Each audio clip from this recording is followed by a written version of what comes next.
le retour du Fils de Dieu. Je remercie le Seigneur pour le souffle de vie, pour la vie qu'il nous donne, pour la connaissance de sa parole, parce que sa main nous garde, parce que l'ange de l'Éternel campe autour de ceux qui le craignent. Je remercie le Seigneur pour votre soutien à la sainte doctrine, à la vérité, à la parole de Dieu.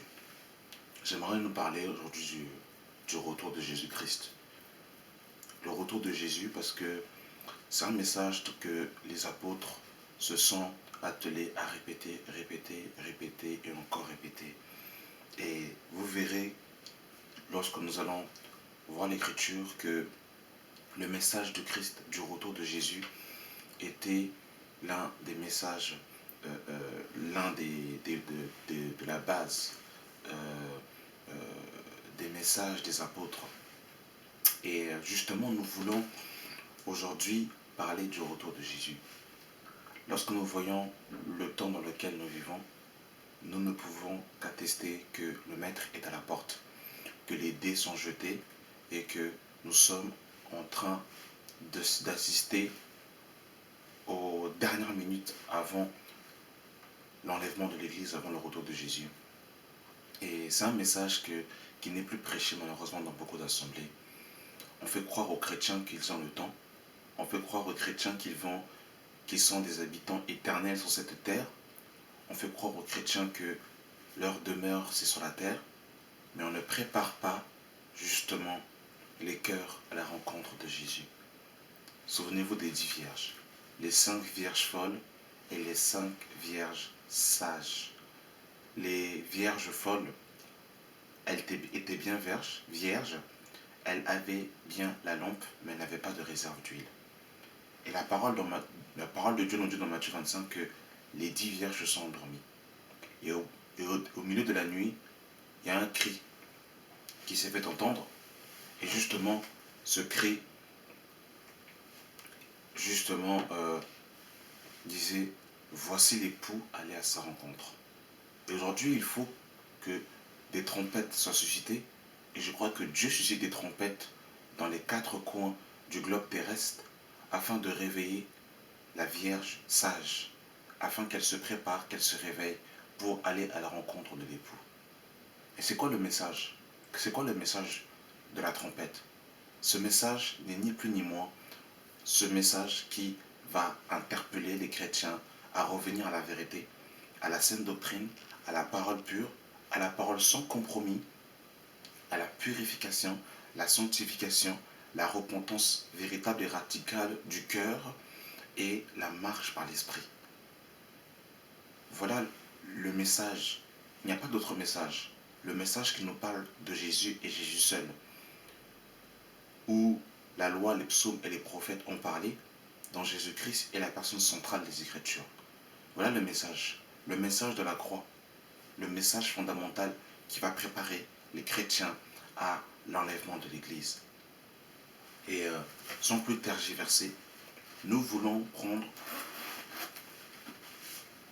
les Écritures. Et nous allons voir dans les Écritures beaucoup de passages où vous verrez que les apôtres se sont attelés à parler du retour de Jésus. Nous sommes dans 1 Corinthiens chapitre 16. Que Dieu nous aide, afin que nous puissions toujours être prêts à ce grand jour. 1 Corinthiens 16, le verset 22. Il est écrit, si quelqu'un n'aime pas le Seigneur, qu'il soit anathème, Maranatha. Et Maranatha veut désigner en fait Jésus revient. Et ici la première épître aux Corinthiens va être écrite environ 56 ans après l'enlèvement, après le départ de Christ vers le ciel. Et environ 56 ans après le départ de Christ, Paul disait déjà de sa bouche, Maranatha, Jésus revient. Et vous verrez que lorsque vous scrutez les Écritures, vous verrez que le message central des apôtres, c'était de préparer les cœurs à la venue et à la rencontre de Jésus. Voilà le message des apôtres. Préparer les cœurs à rencontrer le Maître. C'était ça le message. Il n'y avait pas d'autre message que de préparer les cœurs à la sanctification et à la venue de notre Seigneur. Oh Seigneur, sauve-nous. Alors, nous sommes dans 1 Corinthiens chapitre 1, à partir du verset 5. Il est écrit, « Car en lui, vous avez été comblés de toutes les richesses qui concernent la parole de la connaissance, le témoignage de Christ, ayant été solidement établi par vous, en sorte qu'il ne vous manque aucun don, dans l'attente où vous êtes dans la manifestation de notre Seigneur Jésus-Christ. » Dans l'attente où vous êtes de la manifestation de notre Seigneur Jésus-Christ. Voyez-vous? Tout ça, c'était pour attendre le retour de Jésus. C'est pour ça, bien aimé, une assemblée où on ne vous parle pas du retour de Jésus, une assemblée où on ne vous parle pas justement de vous préparer à ce grand retour, je vous dis la vérité, vous devez prendre vos gens à votre cou et fuir. Philippiens chapitre 3, le verset 17. Soyez tous mes imitateurs, frères, et portez le regard sur ceux qui marchent sur le modèle que vous avez en nous. Car il y en a plusieurs qui marchent en ennemi de la croix de Christ. Je vous en ai souvent parlé et j'en parle encore maintenant en pleurant. Leur fin sera la perdition. Ils ont pour Dieu leur vente. Ils mettent la gloire dans ce qui fait leur honte. Ils ne pensent qu'aux choses de la terre. Mais notre cité à nous est dans les cieux, d'où nous attendons aussi comme Sauveur Jésus-Christ, qui transformera le corps de notre humiliation et qui rendra semblable au corps de sa gloire par le pouvoir qu'il a d'assujettir toutes choses. Mais notre cité à nous est dans les cieux, d'où nous attendons aussi comme Sauveur le Seigneur Jésus-Christ. L'attente, d'où nous attendons aussi comme Seigneur, comme Sauveur le Seigneur Jésus-Christ. On met l'accent sur l'attente au Fils de Dieu. 1 Thessaloniciens chapitre 1, le verset 9. Car on raconte à notre sujet quel accès nous avons eu auprès de vous et comment vous vous êtes convertis à Dieu en abandonnant les idoles pour servir le Dieu vivant et vrai et pour attendre des cieux son Fils qu'il a ressuscité des morts, Jésus qui nous délivre de la colère à venir. Et pour attendre des cieux son Fils qu'il a ressuscité des morts, Jésus qui nous délivre de la colère à venir. L'attente. 1 Thessaloniciens 5, le verset 1. Pour ce qui est des temps et des moments, vous n'avez pas besoin, frères, qu'on vous écrive, car vous savez bien vous-même que le jour du Seigneur viendra comme un voleur. Dans la nuit, quand les gens diront paix et sûreté, alors une ruine soudaine les surprendra, comme les douleurs de l'enfantement surprennent la femme enceinte, et ils n'y échapperont point. Mais vous, frères, vous n'êtes point dans les ténèbres, pour que ce jour vous surprenne, comme un voleur. Vous êtes des enfants de la lumière, et des enfants du jour. Nous ne sommes point de la nuit, ni des ténèbres. Ne demandons point comme les autres, mais veillons et soyons sobres. Voyez-vous le message des apôtres, bien-aimés dans le Seigneur? 2 Timothée, chapitre 4, le verset 6. Car pour moi je sers déjà de libation, et le moment de mon départ est proche. J'ai combattu le bon combat, j'ai achevé la course, j'ai gardé la foi. Désormais, la couronne de justice m'est réservée. Le Seigneur, le juste juge, me la donnera en ce jour, et non seulement à moi, mais encore à tous ceux qui auront aimé son avènement. Ô Seigneur de gloire. Tite, chapitre 2, le verset 11. Car la grâce de Dieu, source de salut pour tous les hommes, a été manifestée. Elle nous enseigne à renoncer à l'impiété et au convoitise mondaine, et à vivre dans le siècle présent selon la sagesse, la justice et la piété, en attendant, en attendant la bienheureuse espérance et la manifestation de la gloire de notre grand Dieu et Sauveur Jésus-Christ, qui s'est donné lui-même pour nous, afin de nous racheter de toute iniquité et de faire un peuple qui lui appartienne. Et vous, en attendant la bienheureuse espérance et la manifestation de la gloire de notre grand Dieu et Seigneur et Sauveur Jésus-Christ. L'attente. L'attente par rapport au Fils de Dieu. C'est quoi attendre Jésus?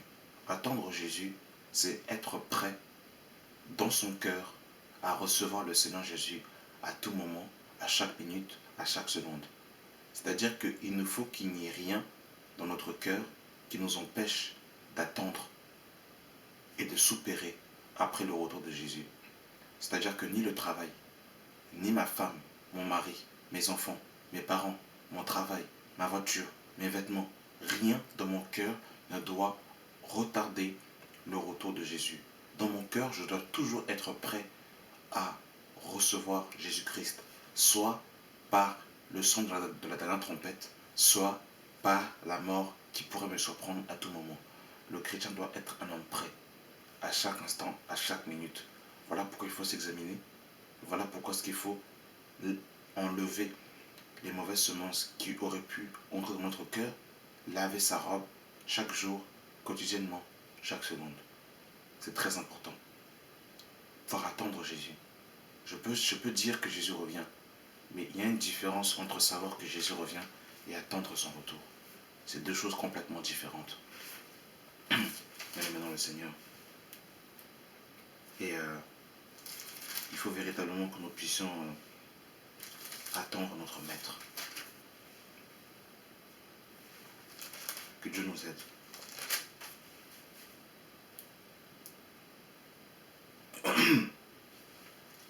Que Dieu nous aide à attendre notre Seigneur et Sauveur, qui reviendra pour chercher une église sans tache.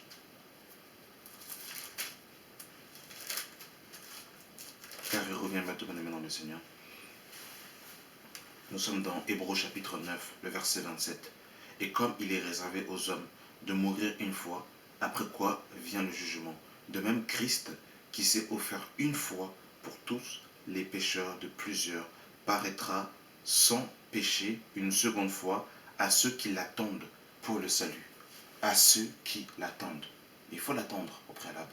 Si on ne l'attend pas, quand il viendra, on ne pourra pas partir avec lui. Jacques, chapitre 5, le verset 7. Soyez donc patients, frères, jusqu'à l'avènement du Seigneur. Voici le laboureur attend les précieux fruits de la terre, prenant patience à son égard jusqu'à ce qu'il ait reçu les pluies de la première et de l'arrière-saison. Vous aussi, soyez patients, affermissez vos cœurs, car l'avènement du Seigneur est proche.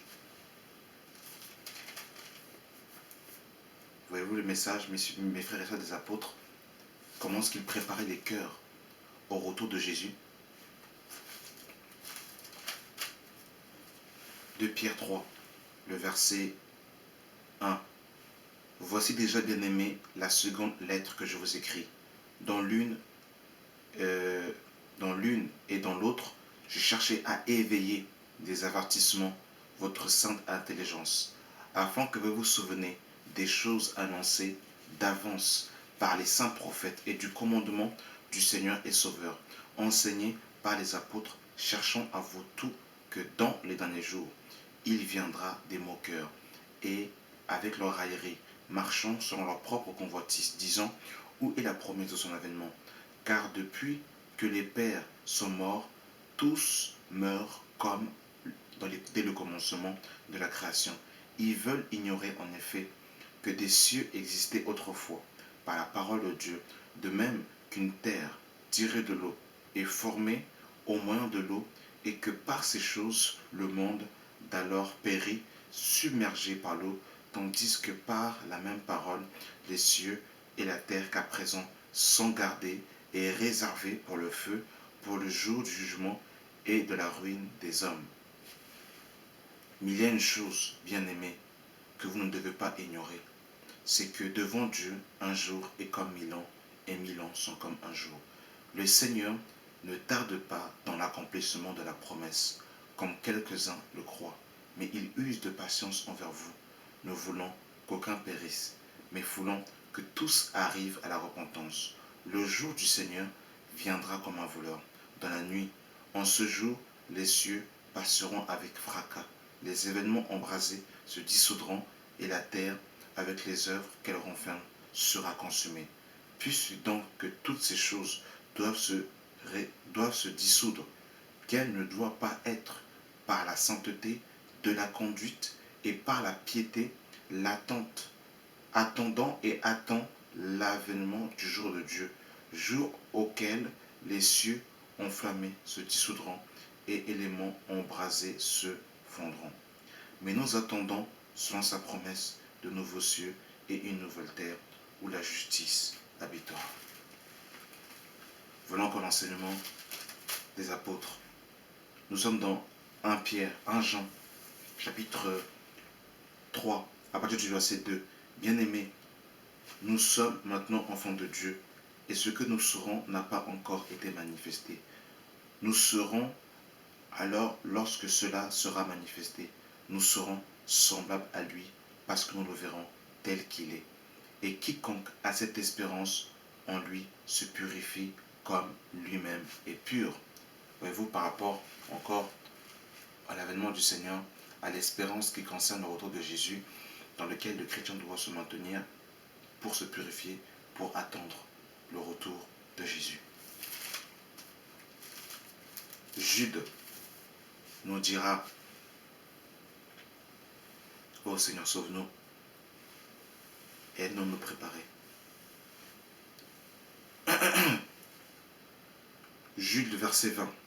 Pour vous, bien-aimés, vous édifiant vous-même sur votre très sainte foi et priant par le Saint-Esprit, maintenez-vous dans l'amour de Dieu en attendant la miséricorde de notre Seigneur Jésus-Christ pour la vie éternelle. En attendant l'attente de Jésus-Christ. Apocalypse, chapitre 22, le verset 17. Et l'Esprit et l'épouse disent viens, et que celui qui entend dise viens, et que celui qui a soif vienne, que celui qui veut prendre de l'eau de vie gratuitement. Et l'Esprit et l'épouse disent viens. Nous sommes dans Marc, chapitre 13.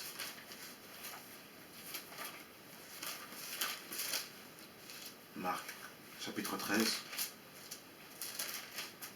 le verset 32.